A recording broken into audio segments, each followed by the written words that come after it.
So I was looking at Starhawk's social permaculture principles, and they're more like you were saying, how do I want to live? How do I want to integrate and relate with the world around me? She has six principles.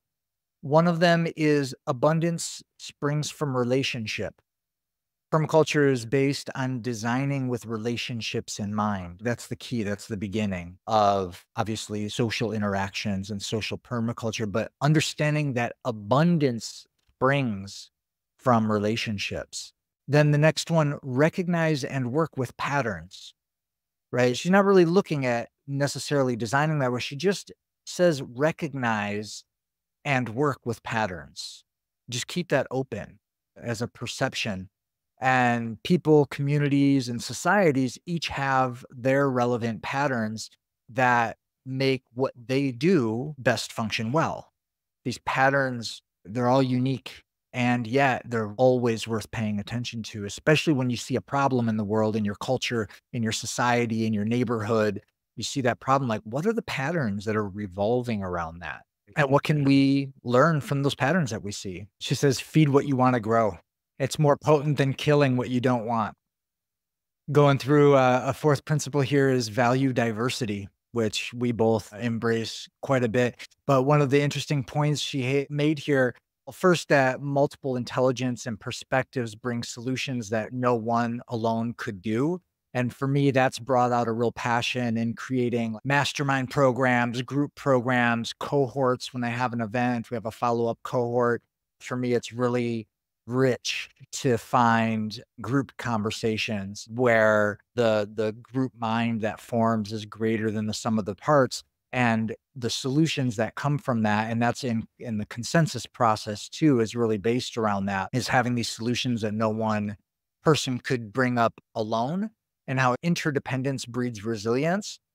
One of the points she makes here is diversity of functional interactions and not just diversity for diversity's sake.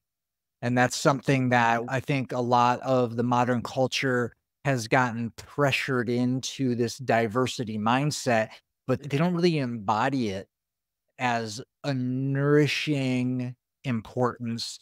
They're doing diversity for diversity's sake. And I think that while diversity is clearly important, the function of diversity is where the heart of it is. And that's something that if we overlook that for the superficial look of it, then we kind of still missing the point.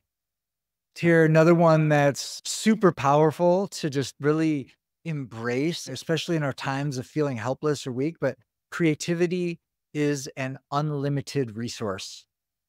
And that is just, yeah, it's unlimited. It's the fountain of possibilities for us to always remember. And anytime we feel stuck or we feel helpless about the world and the situation of the world, like, there are always ways to live creatively, to be a part of the solution in any given moment. And that helps us break through those limiting moments, those limiting perceptions. The sixth one here is develop a culture of respect, kindness, and trust. In developing any group that relies on cohesion, it's important for individuals to identify their core values and for the group to talk about collective core values: respect, kindness, and trust. It's so simple. And yet, when we get in our struggle self, our survival mode, sometimes get secondary and we're afraid. And it's just something to having these principles written out, something to present, something to repeat, something to put on a poster is valuable, because even the Buddha had to say this stuff. Christ had to say this stuff. For thousands of years, we have to continue to remind each other that, okay, I know it hurts, but let's develop a culture of respect, kindness, and trust, and keep doing it again and again and again.